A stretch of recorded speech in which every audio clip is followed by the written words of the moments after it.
नाज़रीन, हींअर असीं सफ़र करे रहिया आहियूं श्री साध बेला तीर्थ आस्थान जी तरफ़।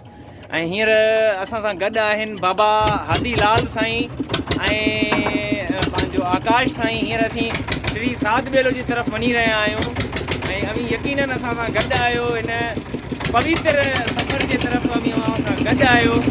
ऐं हीअ पोयों अवी ॾिसी सघंदा हूंदा लाइव मंदर सुबुह जा।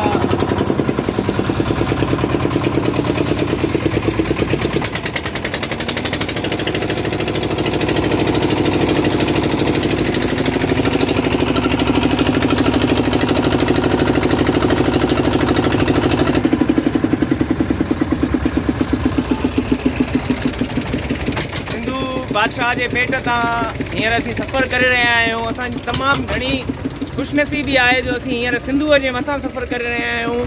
ऐं सिंध जे हिकु क़दीम जेको आहे सो हींअर माग ॾांहुं असीं सफ़र करे रहिया आहियूं। साध बेलो तरफ़ असीं रवां दवां आहियूं। बाबा हादी साईं जे साथ में असीं मगो साईं जो अॼु असांखे वॾा दीदार कराया अथव। अवां जूं मोहबतूं आहिनि। लख कुर्ब बाबा।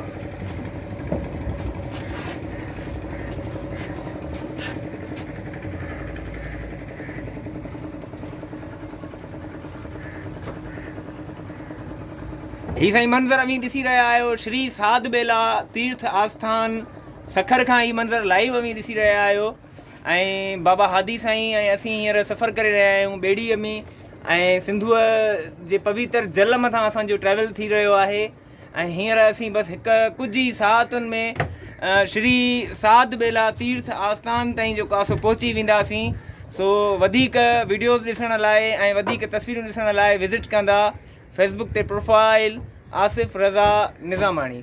Thank you so much. ही साईं बाबा हादी साईं, आकाश साईं ऐं आसिफ़ निज़ामाणी साध बेले तां तव्हांखे प्रणाम चई रहिया आहिनि, सलाम चई रहिया आहिनि, हक़ मौजूद चई रहिया आहिनि ऐं याली मदद चई रहिया आहिनि।